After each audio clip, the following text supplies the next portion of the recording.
Greetings. This year's stations are a little different than the ones we used last year. Last year, we used kind of a traditional Stations of the Cross. This year, I wrote the stations out of this book. It's Meditations on the Way of the Cross, and Mother Teresa and Brother Roger wrote meditations on each of the stations, kind of based on how they saw them playing out in the world, in their world at their time. Mother Teresa, of course, was a nun and served in Calcutta. Brother Roger was a monk, and he's the founder of the ecumenical community in Taizé, France. So if you've ever heard about Taizé worship or the ecumenical community in Taizé, France, I've never been. I know people who have been. It's a wonderful experience. I commend it to you if you're in France and like to go to Taizé. And interesting enough, I don't remember when, but recently, Brother Roger was martyred at Taizé. It was just interesting thing. And so they each wrote meditations on the Stations of the Cross. And so that's what we'll be working through today. They have a little more social focus, as you can imagine, from both, if you know anything about Mother Teresa or Brother Roger. And we were just chatting about the Lutheran use of the stations, and that you hadn't done them until I got here, till last year, right? And so we do use them. Luther lifted them up a little bit. And then also, as I wrote in the cover sheet, in 1999, the hymnal it's a brown hymnal. It's called This Far by Faith, that was put out by the ELCA. It's traditionally the music from the African American tradition, so it's a lot of spirituals in that hymnal. But in the liturgies in that hymnal is a liturgy for Stations of the Cross. And so it's maybe we'll do that one year as well. So there's just some history on that. What have I also gave you the traditional stations. You've got some on that versus when Pope John Paul II did some changing in the stations. We will be using the traditional stations today because the book is based on the traditional Stations of the Cross. And then some readings. So we'll start with, if you want to turn to the first station. And how we'll do this,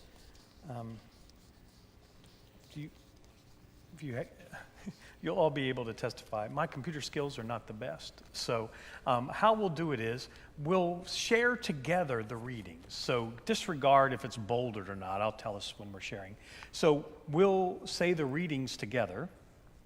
I'll do the meditation, and then we'll do the prayer together.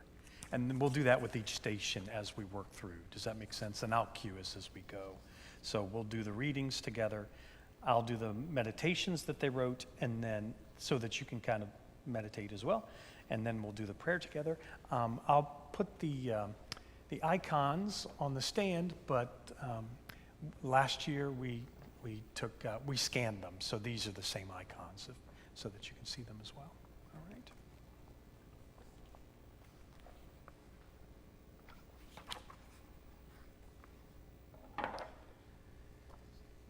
So the first station is Jesus is condemned to death.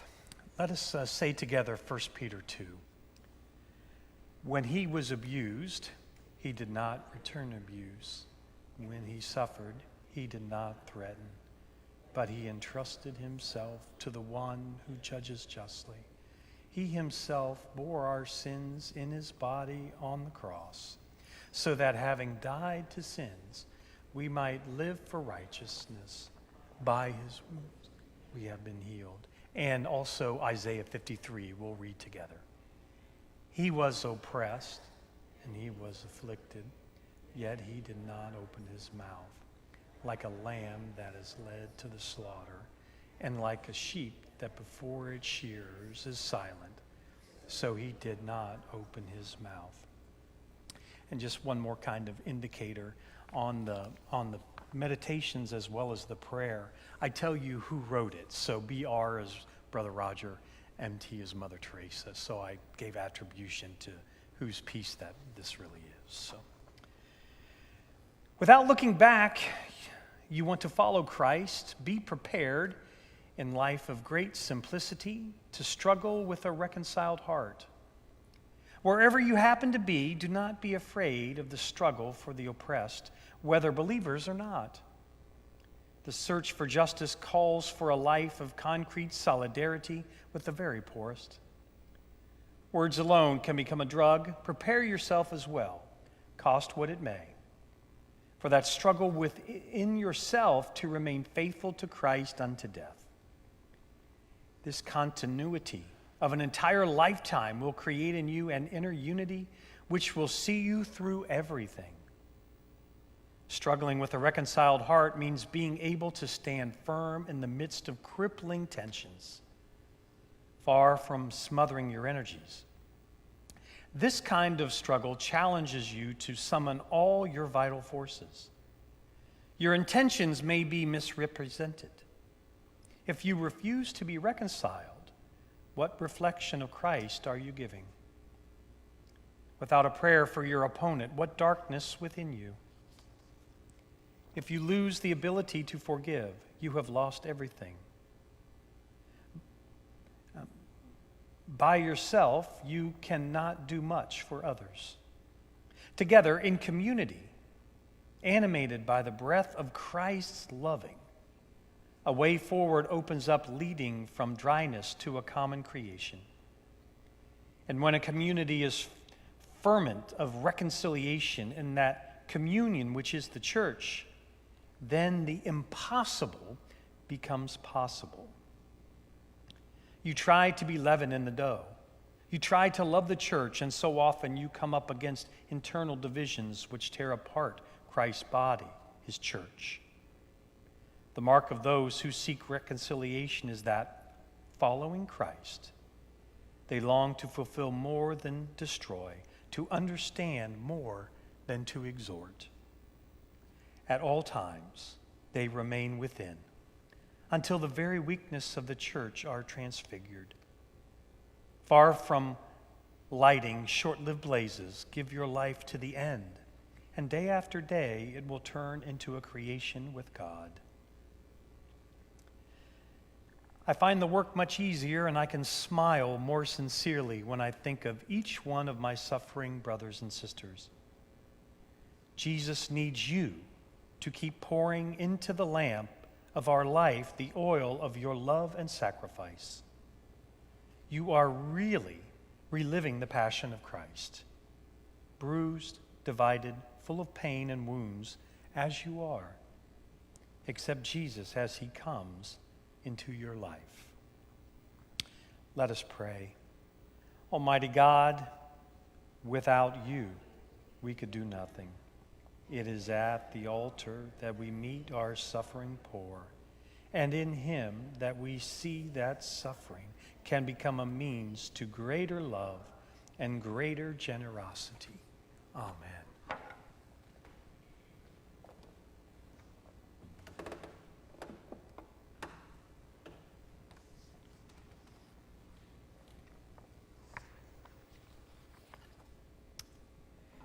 The second station, Jesus carries his cross.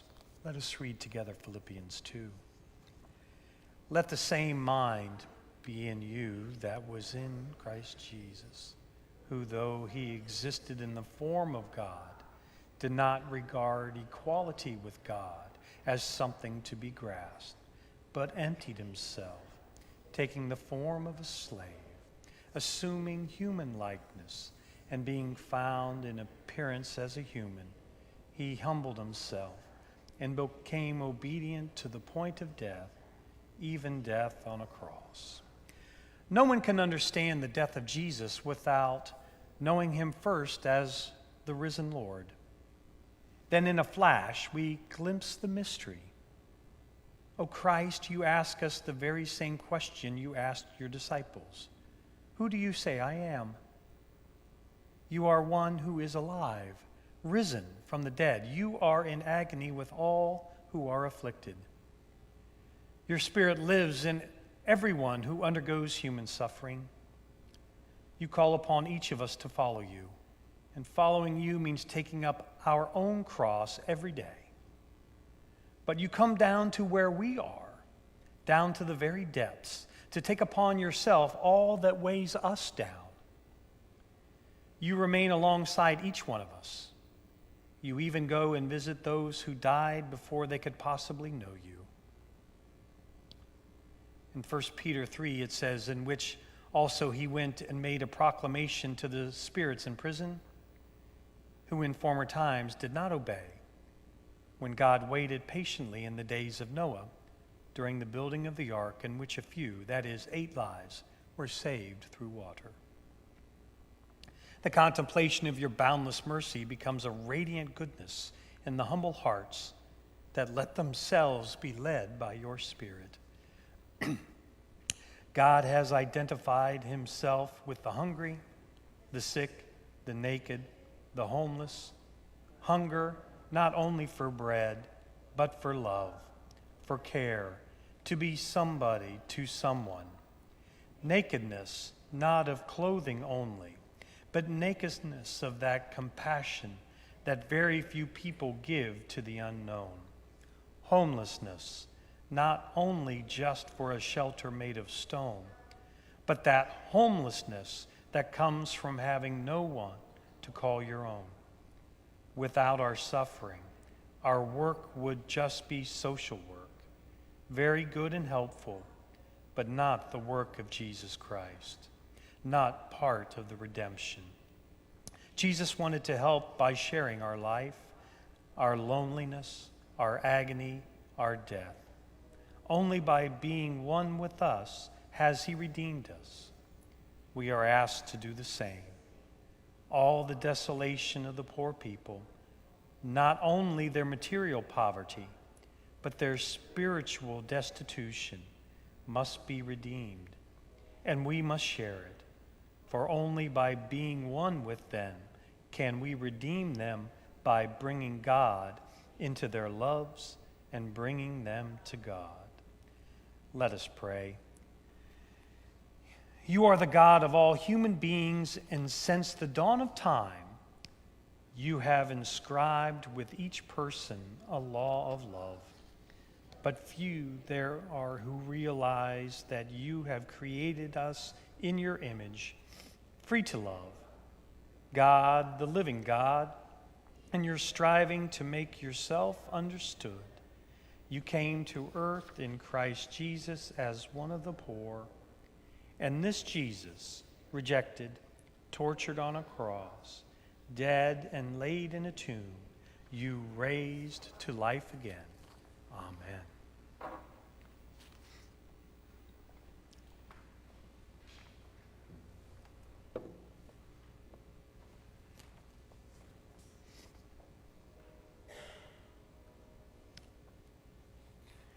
The third station, Jesus falls for the first time under the weight of the cross.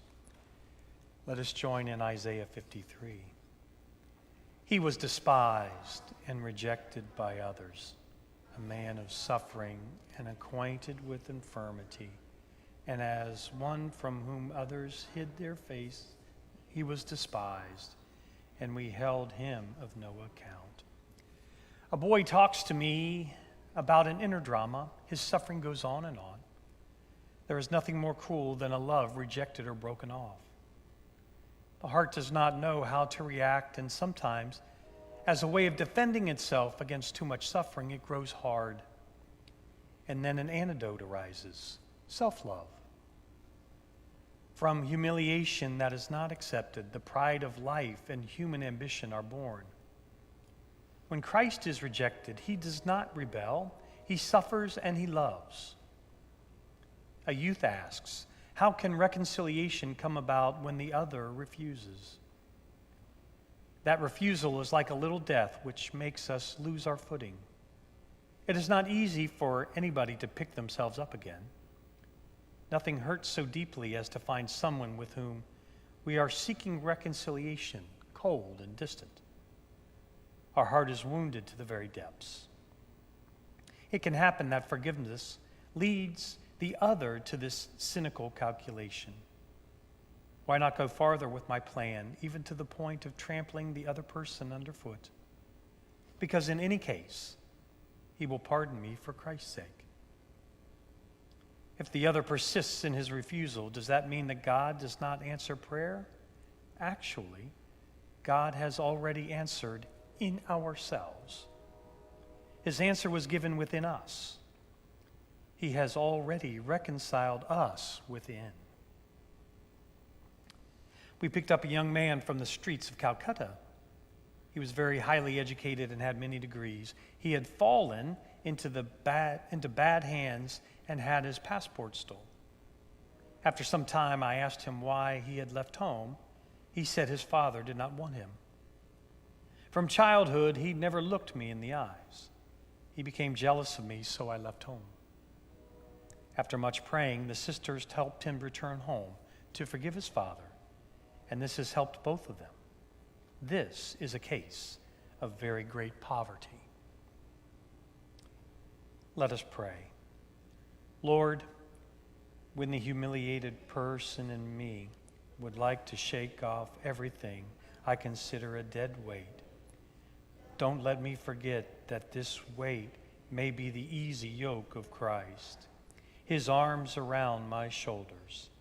When the stranglehold of rebellion makes me despair to the point of forsaking the Christ who called me once and for all, return me to the inner oasis, the place of solitude within myself. There, Christ repeats over and over again the same call. Of me, Christ asks much. Christ has richly blessed me with gifts. May I not cast away these precious pearls by wasting my energies in finding out who was right or who was wrong. Let my life be a response of wonder to all you, Lord, have placed within me. Amen.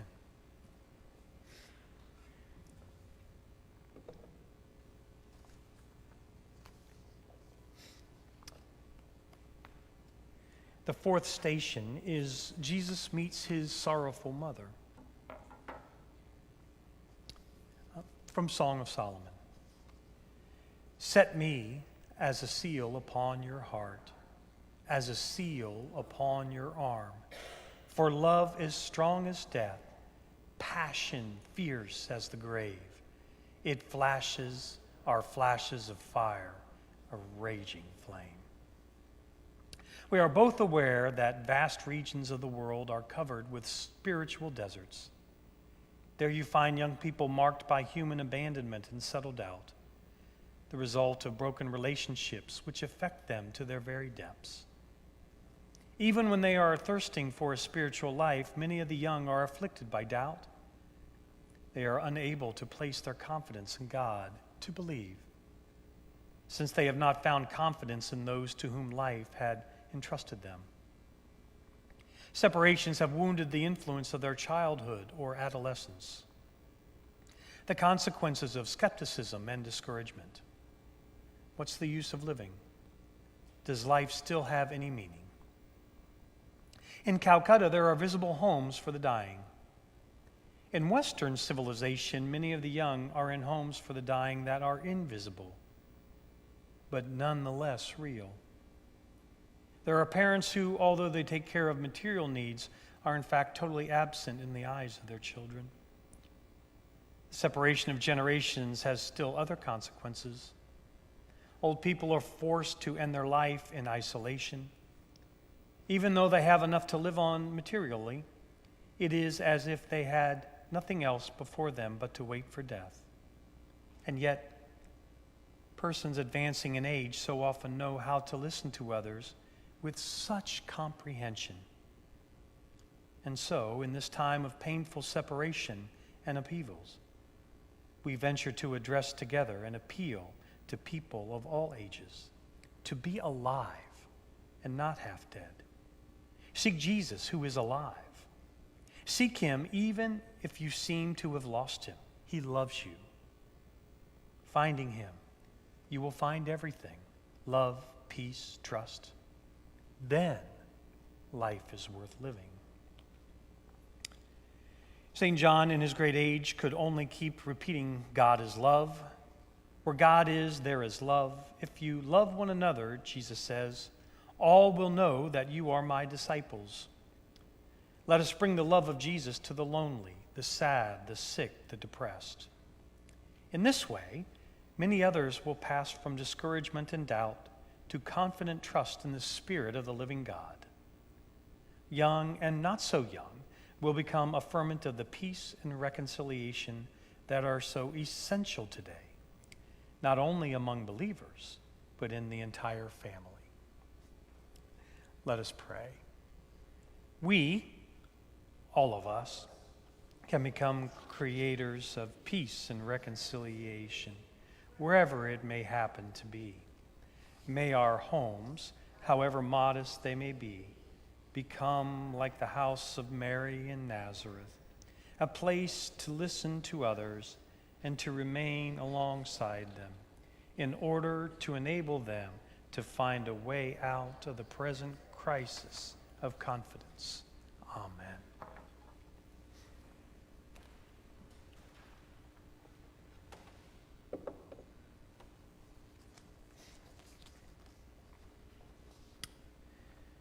The fifth station is Simon of Cyrene helps Jesus to carry his cross. Let us join in Galatians 6. Bear one another's burdens, and in this way you will fulfill a law of Christ. Choosing Christ, he confronts us with an alternative. Whosoever would save his life will lose it. Whoever gives his life for love of me will find it. But he does not impose the choice. He leaves each one free to choose him or to reject him. He never forces us. Simply, gentle and humble of heart, he has been standing for 2,000 years at the door of every human heart and knocking. Do you love me? When it seems that the ability to respond to him has disappeared, we can only call out, give me the gift to give myself, to rest in you, O Christ, in body and in spirit. Choosing Christ means walking on one road only, not on two roads at the same time. Anyone who wants both to follow Christ and to follow himself would be setting out to follow his own shadow in pursuit of reputation or social prestige. Let us pray. When I am hungry, you gave me to eat. When I was thirsty, you gave me to drink. Whosoever you do the least of my siblings, that you do unto me. Now enter the house of my Father. When I was homeless, you opened your doors. When I was naked, you gave me your coat. When I was weary, you helped me find rest. When I was anxious, you calmed my fears. When I was little, you taught me to read. When I was lonely, you gave me your love. When I was in prison, you came to my cell. When on a sick bed, you cared for my needs. In a strange country, you made me a home. Seeking employment, you found me a job. Hurt in battle, you bound up my wounds. Searching for kindness, you held out your hand. When I was African American or Chinese or Middle Eastern or white and mocked and insulted, you carried my cross. When I was aged, you bothered to smile. When I was restless, you listened and cared. You saw me covered in spit and blood. You knew my features though grim and sweat. When I was laughed at, you stood by my side. When I was happy, you shared my joy. Amen.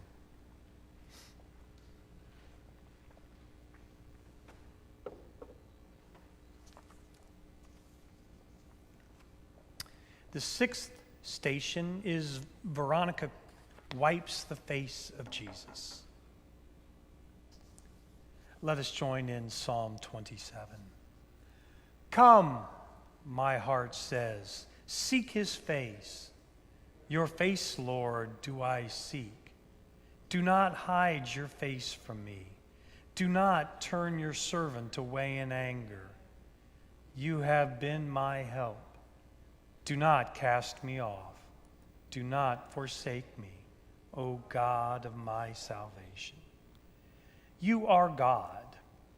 You are God from God. You are begotten, not made. You are one substance with the Father. You are the Son of the living God. You are the second person of the Blessed Trinity. You are one with the Father. You are in the Father from the beginning. All things were made by you and the Father. You are the beloved Son, in whom the Father is well pleased. You are the Son of Mary, conceived by the Holy Spirit in the womb of Mary. You are born in Bethlehem. You were wrapped in swaddling clothes by Mary and put in the manger full of straw. You were kept warm by the breath of the donkey who carried your mother with you in her womb. You are the son of Joseph, the carpenter as known by the people in Nazareth. You are an ordinary man without much learning, as judged by the learned people of Israel. Who is Jesus to me? Jesus is the Word made flesh. Jesus is the bread of life. Jesus is the victim offered for our sins on the cross. Jesus is the sacrifice offered at the Holy Mass for the sins of the world and mine. Jesus is the word to be spoken. Jesus is the truth to be told. Jesus is the light to be lit. Jesus is the life to be lived. Jesus is the love to be loved. Jesus is the joy to be shared. Jesus is the peace to be given. Jesus is the bread of life to be eaten. Jesus is the hungry to be fed. Jesus is the thirsty to be satisfied. Jesus is the naked to be clothed. Jesus is the homeless to be taken in. Jesus is the sick to be healed. Jesus is the lonely to be loved. Jesus is the unwanted to be wanted. Jesus is the leper to wash his wounds. Jesus is the beggar to give him a smile. Jesus is the drunkard to listen to him. Jesus is the mentally ill to protect him. Jesus is the little one to embrace him. Jesus is the blind to lead him. Jesus is the mute to speak to him. Jesus is the crippled to walk with him. Jesus is the drug addict to befriend him. Jesus is the prostitute to remove from danger and befriend her. Jesus is the prisoner to be visited. Jesus is the old to be served. To me, Jesus is my God. Jesus is my spouse. Jesus is my life. Jesus is my only love. Jesus is my all in all. Jesus is my everything. Let us pray. Jesus, I love with my whole heart, with my whole being. I have given Christ all, even my sins, and Christ has espoused me to himself in tenderness and love. Now and for life, I am the spouse of my crucified spouse. Amen.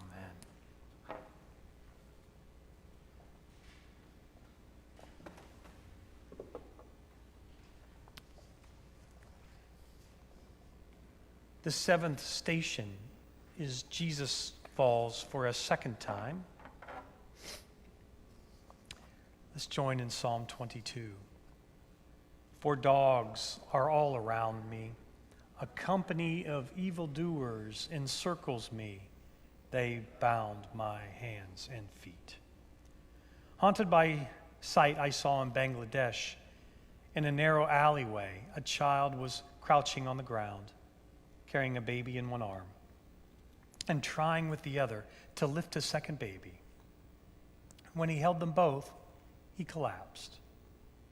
An image of the wounded innocence of childhood. This is why it is not possible to take care of such children. More than a year afterwards, my heart has not recovered. In England and in other places, in Calcutta and Melbourne and New York, we find lovely people who are known by the number of their room. Why are they not there? Do we really know that there are some people maybe next door to us? Maybe there is a blind man who would be happy if you would read the newspaper for him. Maybe there is a rich person who has no one to visit him. He has plenty of other things. He is nearly drowned in them. But there is not the touch, and he needs your touch. Some time back, a very rich man came to our place, and he said to me, "Please, either you or somebody come to my house. I am nearly half blind, and my wife is nearly mental. Our children have all gone abroad, and we are dying of loneliness. We are longing for the loving sound of a human voice." Let us pray. We adore you, O Christ, and we bless you. Because of your holy cross, you have redeemed the world. Surely you have borne our griefs and carried our sorrows. We are like sheep that have gone astray. We have turned every one to his own way, and the Lord has laid on him the iniquity of us all. You were oppressed, and you were afflicted, yet you opened not your mouth. For the transgressions of all people you were stricken. But as for me, I am scorned and despised. Almighty and ever-living God, in your tender love for the human race, you sent your Son, our Savior, Jesus Christ, to take upon him our nature and to suffer death upon the cross, giving us the example of his great humility. Mercifully grant that we may walk in the way of his suffering and also share in his resurrection. Amen.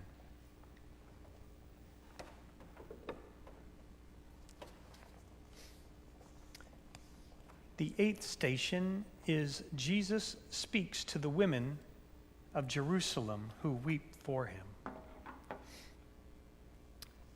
Let us join in Zechariah 12. And I will pour out a spirit of compassion and supplication on the house of David and the inhabitants of Jerusalem, so that when they look on the one whom they have pierced, they shall mourn for him as one mourns for an only child, and weep bitterly over him as one weeps over a firstborn. We are both of us challenged by the sufferings of the modern world, confronted with all that wounds humanity. We find the divisions between Christians unbearable. Are we ready to set aside our separations, freeing ourselves from our fear of one another? When people differ, what is there in trying to find who is right, who is wrong? In our search for reconciliation, are ready to learn ways of offering the best of ourselves, of welcoming what is best in others, loving each other in the ways Jesus loves us. We thank you, Christ Jesus, because the church is a church of the Eucharist, rooted in the words, "This is my body, this is my blood." And so giving life by your adorable presence, we thank you, because the church is the church of the word and constantly recall the power of your gospel. We thank you because the church is the church of history, so often brought by faithfulness to go to the very extreme of loving. So Christ, Give us all openness to ways leading beyond our own selves. May we no longer delay reconciliation in that unique communion called the church, irreplaceable heaven set in the midst of humanity. Let us pray. O God, parent of everyone, you ask to bring love where the poor are humiliated, joy where the church is downcast, and reconciliation where people are divided. Fathers and sons, mothers and daughters, spouse and spouse, believers and those who cannot believe, Christians and their unwanted fellow Christians. You open this way for us so that the broken body of Jesus Christ, your church, may be leaven of communion for the poor of the earth and in the whole human family. Amen.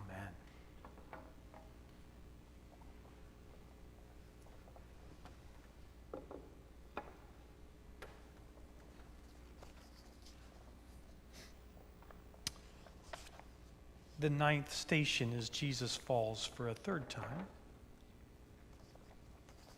Let us join in Colossians 1.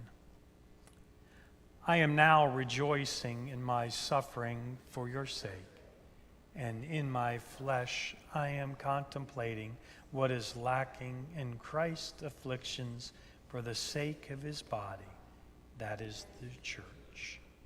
In Leningrad Cathedral, Bishop Nicodim asked me to speak to the young people. If Christ were not risen, we would not be here. There would be nothing in the whole country of the burning confidence which is yours. Just before that, I addressed those who will soon be priests. The more you walk with Christ, the more you will be led on the mountain of temptation. He himself was there. The closer we draw invisibly to the agony of Christ, the more we bear in ourselves the reflection of the risen Lord. In a black neighborhood of Cape Town, where we thought we would be meeting just a few friends, a whole crowd had gathered for prayer. They were singing. Human voices can express the call from the depths more powerfully than anything else. I tried then to express all that was in my heart by a gesture. I explained to the Africans, I would like to ask your forgiveness. Not in the name of the whites. I could not do that. But because you are suffering for the gospel, and you go before us into the kingdom of God. I would like to pass from one to another of you, so that each of you can make the sign of the cross on my palm, the sign of Christ's forgiveness. This gesture was understood immediately. Everyone made it, even the children. It seemed to take an eternity. Spontaneously, they burst into songs of resurrection. A girl came from outside India to join the missionaries of charity. We have a rule that the very next day, new arrivals must go to the house for the dying.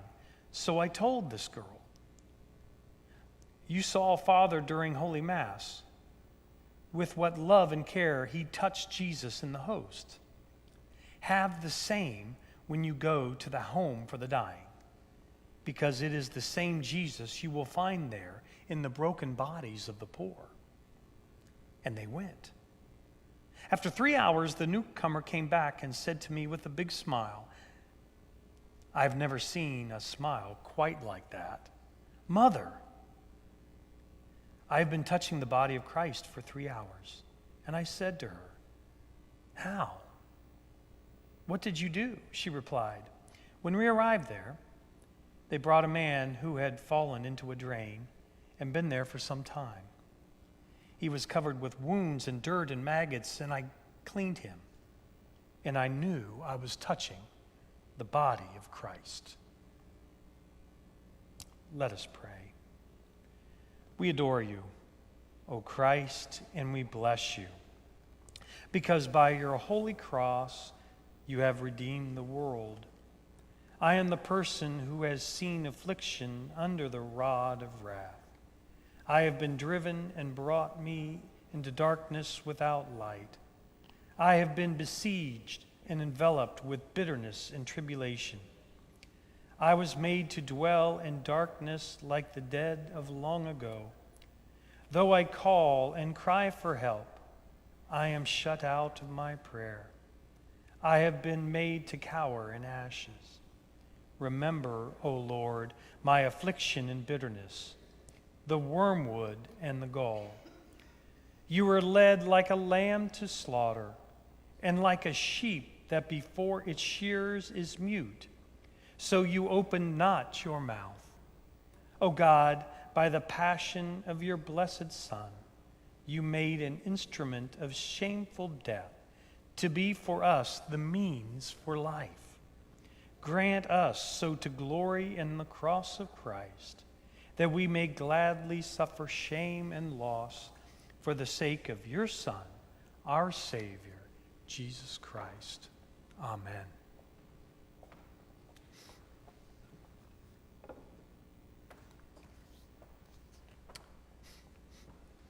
The 10th station is Jesus is stripped of his garments. Join in Psalm 22. I can count all my bones. They stare and gloat over me. They divide my clothes among themselves, and for my clothing they cast lots. In this age, when the claims of human rights have come home to our consciences as never before, the law of might is right still rampages the earth. Humanity has experienced violence, rumors of war, armed conflicts. In the gospel, peace bears the weighty name of reconciliation. This word requires commitment and can take us very far. Being reconciled means beginning a whole new relationship. It is a springtime of our being. What is true between individuals goes for nations too. What a springtime of reconciliation of nations would be, especially between East and West. A whole young humanity on both hemispheres is eagerly waiting for the frontiers that separate peoples to be brought down, and is not afraid to take risks for world peace. All these young people have certain basic characteristics. In their search for peace, they refuse to uphold sacred egoisms, whether of a continent, a nation, a race, or a generation. They are aware that among the prerequisites for world peace, the most urgent is a fair distribution of the goods of the earth among all. The inequitable distribution of wealth, especially when held by Christians, is a wound inflicted upon the whole human community. Many ask, how is it possible that Christians, who often come to share spiritual goods, have in general, in the courage of their history, managed so rarely to share their material goods? Young seekers offer peace also know that only equal trust shown to all people of the earth, and not just to a few of them, can lead to a healing of the wounds that tear them apart. And so it is essential never to humiliate the members of a nation whose leaders have committed inhumane acts. Essential also is boundless concern for so many men and women who today, as exiles and immigrants, live on foreign soil.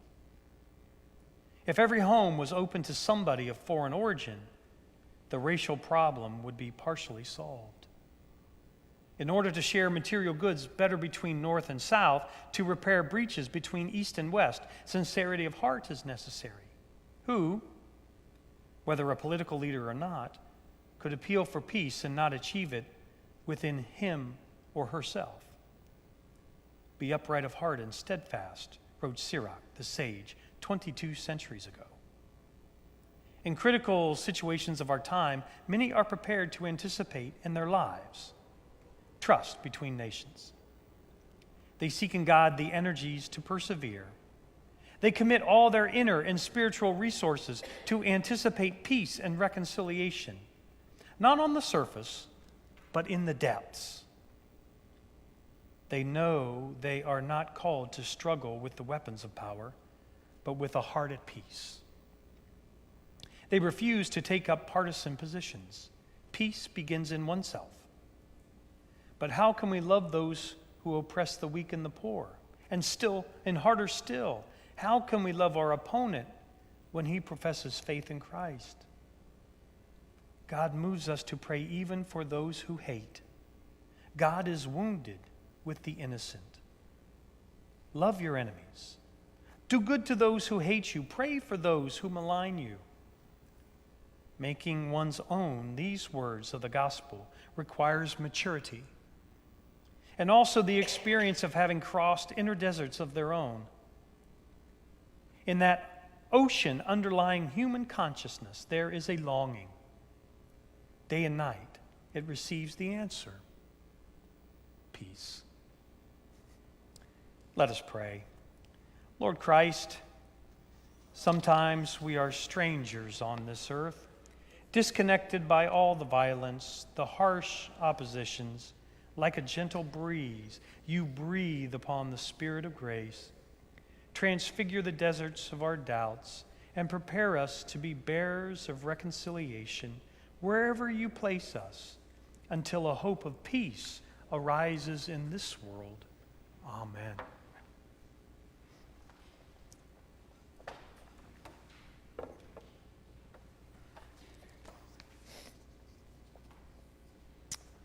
The 11th station is Jesus is nailed to the cross. Let us join in Luke 23. He, Jesus, replied, "Truly I tell you, today you will be with me in paradise." Throughout the world, the innocent of young people is very often wounded by their most sincere intentions are distorted when their love is rejected. Recently, during a stay in Haiti, in a miserable shanty town, a child who had nothing, not even a shred of clothing, insisted, "Take me with you." And the other children around him cried out, "Yes, he has no mother, no father." In that shanty town, so many faces revealed each day a reflection of Christ on the cross. There are also human abandonments in the northern hemisphere, but they are more hidden, less easily seen. Thus, a very young boy from one city said about the parable of the prodigal son, "In my family, it's not I, the son, who have gone. It is my Father who has left us." Faced with human abandonments which cut off the young from the meaning of existence, from where can we draw the vital trust for life? The risen Christ, who exists in the radiance of God, is at the same time in anguish today, tomorrow, and until the end of the world. To understand Jesus' death on the cross, it is necessary, first of all, to grasp that he is risen, and that every moment he comes to meet us just as we are. He descends to the lowest point of our human condition. He takes upon himself all that hurts us, in ourselves and in others. He stays beside those who are forced to undergo a kind of little death through the efforts of contempt and the violence of hate. I kept the Lord ever before my eyes because he is ever at my right hand, that I may not slip. The true inner life makes the active life burn forth and consume everything. It makes us find Jesus in the dark holes of the slums, in the most pitiful miseries of the poor, in the God-man nailed on the cross, mournful, despised by all, the man of suffering, crushed like a worm by the scourging and the crucifixion. What does society expect of its members? To be co-workers of Christ in the slums. Where will we fulfill that aim? Not in the houses of the rich, but in the slums. That is our kingdom. That is Christ's kingdom and ours, the field we have to work in. If a boy leaves his father's field and goes to work in another, he is no longer his father's co-worker. To be a true Christian means the true acceptance of Christ and the becoming of another Christ to another, one to another. To love as we are loved, and as Christ has loved us from the cross. We have to love each other and give to others. Let us pray. Jesus, you have given everything, life, blood, all.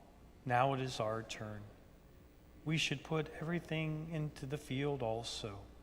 Our prayers should be burning words coming forth from the furnace of a heart filled with love. Jesus, our joy. You are our life. You want to bring each of us alive. You gave yourself to heal. Through you, God offers us a serene joy, not unhappiness. Amen.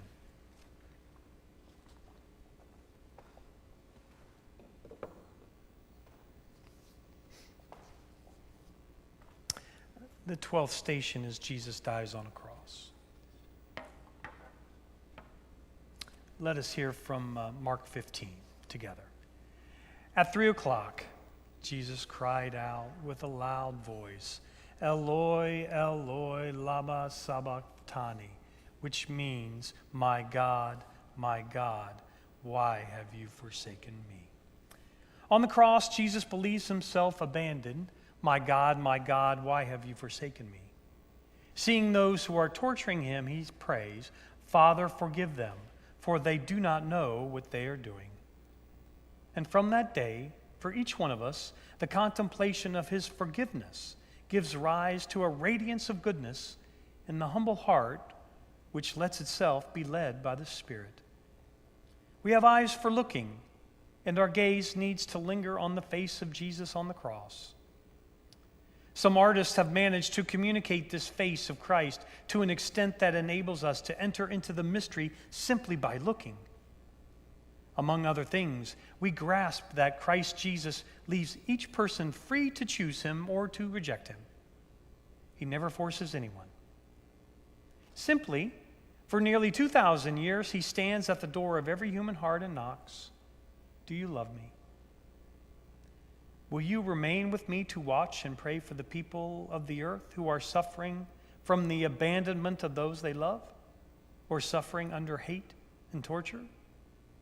Even without knowing how to pray, we can all hold ourselves in the presence of the one who is risen.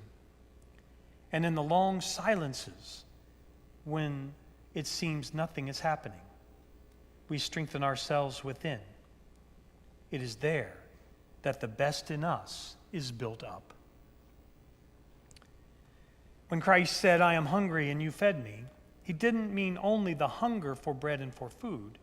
He also meant the hunger to be loved. Jesus himself experienced this loneliness, the same having no one to be accepted by and to be loved and wanted by. Every human being in that case resembles Christ in his loneliness. And this is the hardest part. That's real hunger. If sometimes our poor people have had to die of starvation, it is not because God didn't care for them, but because you and I didn't give. We're not instruments of love in the hands of God to give them that bread, to give them that clothing, because we did not recognize him when once more Christ came in distressing disguise. And the hungry man, and the lonely man, and the homeless child, and seeking for shelter. Death is going home, yet people are afraid of what will come, so they do not want to die. If we do, if there is no mystery, we will not be afraid. There is also the question of conscience. I could have done better. Very often as we live, so we die. Death is nothing more but a continuation of life. This life is not the end. People who believe it is fear death. If it was properly explained that death was nothing but going home to God, then there would be no fear. Let us pray. When Jesus saw his mother and the disciple whom he loved standing near, he said to his mother, Woman, behold your son. Then he said to the disciple, Behold your mother.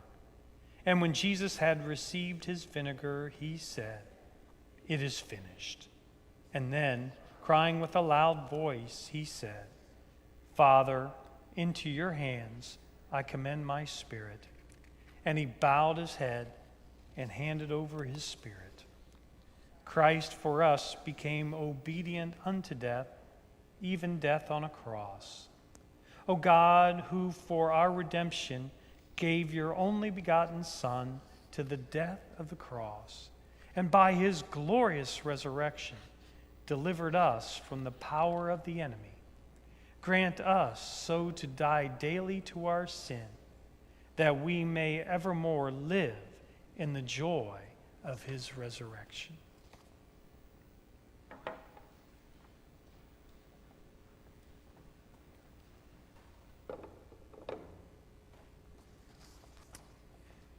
The 13th station is Jesus is taken down from the cross and laid in his mother's arms. Together, Luke 1. Then Mary said, "Here I am, the servant of the Lord. Let it be with me according to your word." Then the angel departed from her. In Haiti, we went several times to visit an old black woman who welcomes the poor and destitute in her house. One day this woman prayed, full of compassion, "I suffer because as soon as we have helped one human distress, another person is already here with more suffering." To be truly alive means loving with a heartfelt compassion like that old woman. It means understanding others both in their joys and in their sufferings. In the communion, which is called the church, the sacrament of reconciliation and the presence of Christ in the Eucharist are sources which open us to the compassion of God. We can thus address to God an ancient prayer: "Do not look on our sins, but on the faith of your church." Nowadays, many people are searching for Christ and yet leave him abandoned when it comes to the unique communion of his body, the church. There, Christ is forsaken as rarely before. Nevertheless, the more the church is a land of compassion and reconciliation, the more she becomes both material and the likeness of Mary, called to joy. Rejoice, Mary, full of grace. Rejoice, church, full of grace. Rejoice, my soul, full of grace. Also, to each person, I would like to say, in order to be a leaven of the joy of Jesus and to stay with him in his agony, will you prepare yourself day by day to trust in the faith of the church? Clothed with compassion and with God's forgiveness as with a garment, will you open up ways to reduce suffering across the earth? Wherever there are human abandonments, will you be a leaven of the trust which comes from the heart? Our Lord himself has promised a reward even for a cup of water given his name. It is for his sake that we become beggars. In fact, Christ often endured real want, as the stories of the multiplication of the loaves and fish and the plucking of the ears of corn on walks through the fields teach us. The thought of these instances should be salutary reminders whenever in the mission or at the home our meals are meager. Our Lord on the cross possessed nothing. He was on the cross that was given by Pilate. The nails and the crown were given by the soldiers. He was naked, and when he died, cross, nails, and crown were taken away from him. He was wrapped in a shroud given by a kind heart and buried in a tomb that was not his. Yet Jesus could have died as a king, and he could have risen from the dead as king. He chose poverty because he knew in his infinite knowledge and wisdom that it is the real means of possessing God, of conquering his heart, of bringing his love down to earth. Whatsoever you do to the least of my siblings, you do to me. This is my commandment, that you love one another. Suppress this commandment, and the whole grand work of the Church of Christ falls in ruins. Charity for the poor must be a burning flame in our society. And just as when a fire ceases to burn, it is no longer useful and gives no more heat. So the day the society loses its charity toward the poor, it will lose its usefulness and there will be no life. Charity for the poor is like a living flame. The drier the fuel, the brighter it burns. That is, when our hearts are separated from earthly motives and completely united with the will of God, we shall be able to give free service. The more united we are in God, the greater we will be our love and readiness to serve the poor wholeheartedly. The more repugnant the work or the person, the greater also must be a sibling's faith, love, and cheerful devotion in ministering to our Lord in this distressing disguise. Let us pray. O Christ, when you offer us life as reconciled people in the communion of your body, your church, you tear us out of isolation and give us support in the faith of your whole church, from the first Christians, the apostles, and Mary, down to those of the present day. We thank you for the reflection of your face in those people who disclose your mysterious presence to us, exposing us to the realities of your kingdom in overflowing heart, simplicity, wonder, and jubilation. Amen.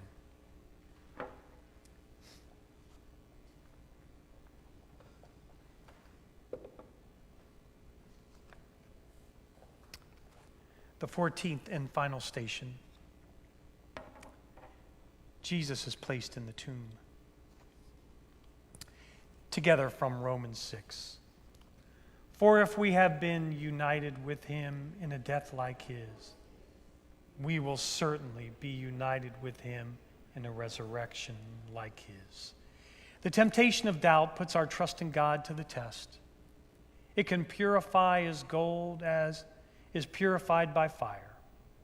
It can also cast a human being down into the bottom of the well. But there is still always a light shining from above. The darkness is never total.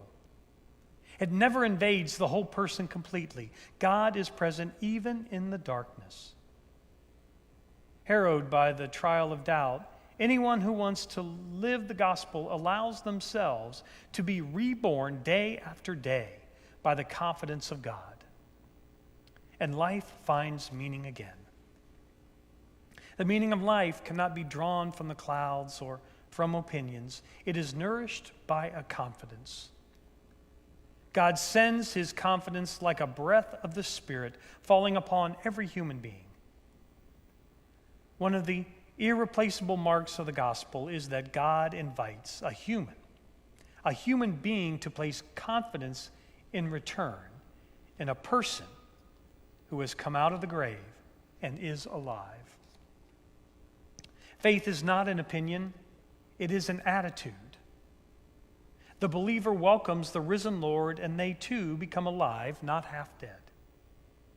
Already in the early days of the church, Irenaeus of Lyon, a Christian of the third generation after Christ, he had known Polycarp, who had himself been a disciple of John the Evangelist, who wrote, "The glory of God is a human being fully alive. The life of a human being is the vision of God." Let us pray. Lord, help us to see in your crucifixion and resurrection an example of how to endure and seemingly to die in the agony and conflict of daily life, so that we may live more fully and creatively. You accepted patiently and humbly the rebuffs of human life, as well as the tortures of your crucifixion and passion. Help us to accept the pains and conflicts that come to us each day as opportunities to grow as people and become more like you. Enable us to go through them patiently and bravely, trusting that you will support us, for it is only by dying with you that we can rise with you. Lord Christ, the meaning of our lives lies in your confidence in us. We tell you, Lord, I believe. Come and help my lack of trust. And you open for us a way of creation. Along the way, you show us how to create even with our own weakness. Praise to you, our risen Christ, who, knowing who poor and vulnerable we are, you come and pray in us the hymn of your unchangeable confidence. Amen.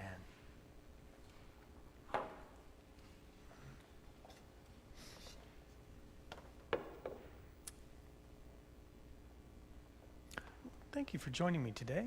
Like I said, the words from the meditation are the words from Brother Roger and Mother Teresa. And so, I hope this was a little different than some of the normal Stations of the Cross, but gives us thought. So thank you for joining us. Hope you enjoyed it. Godspeed. 7 o'clock tonight. We'll be back together.